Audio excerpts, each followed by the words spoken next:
UNESCO world heritage का दर्जा पाने वाला और शानदार आर्किटेक्चर की वजह से पूरी दुनिया के लोगों के आकर्षण को अपनी ओर खींचने वाला हगिया सोफिया म्यूजियम, जो कि अब मस्जिद की शक्ल ले चुका है, उसे लेकर हर तरफ काफ़ी चर्चा हो रही है। दरअसल बीते शुक्रवार को टर्की की एक अदालत के द्वारा हगिया सोफिया म्यूजियम को मस्जिद में बदल देने की इजाज़त के बाद वहां के राष्ट्रपति रेचेप तैयब अर्दोआन ने भी खुशी खुशी इस्तांबुल में मौजूद इस खूबसूरत इमारत को मस्जिद में बदलने का ऐलान कर दिया। इस म्यूजियम के इतिहास की ओर झांके तो हगिया सोफिया म्यूजियम असल में एक चर्च हुआ करता था, जिसे 6ठी सदी में बाइजेंटाइन सम्राट जस्टिनियन ने बनवाया था। लेकिन उस्मानिया साम्राज्य के उदय के साथ ही इसे मस्जिद में तब्दील कर दिया गया।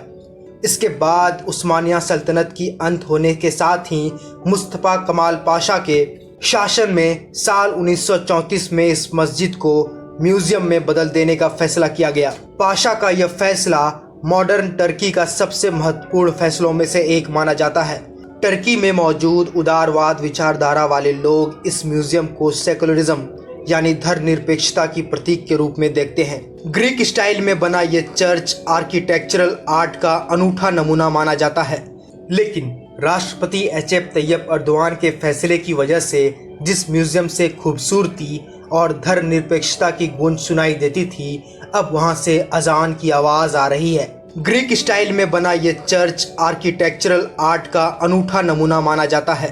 राष्ट्रपति रेचेप तैयब अर्दोआन ने इस म्यूजियम को मस्जिद में बदलने की बात अब से लगभग 1 साल पहले अपनी चुनावी भाषण के दौरान कह चुके थे और इस म्यूजियम को मस्जिद का दर्जा दिलाना उनका चुनावी वादा भी था।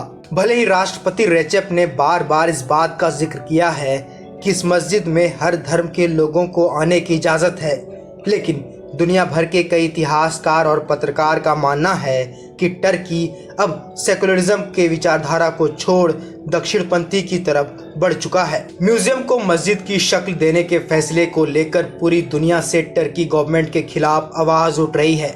यूरोपीय संघ के विदेश नीति विभाग के प्रमुख जोसेफ बोरेल ने इस फैसले पर चिंता जताते हुए कहा कि मॉडर्न टर्की के ऐतिहासिक फैसलों को बदलने वाला टर्की गवर्नमेंट का यह मामला काफी दुखदायक है कि टर्की गवर्नमेंट के इस फैसले ने उन्हें निराश किया है। इसी तरह ग्रीस, रसिया जैसे देशों ने भी इस फैसले को गलत बताया है।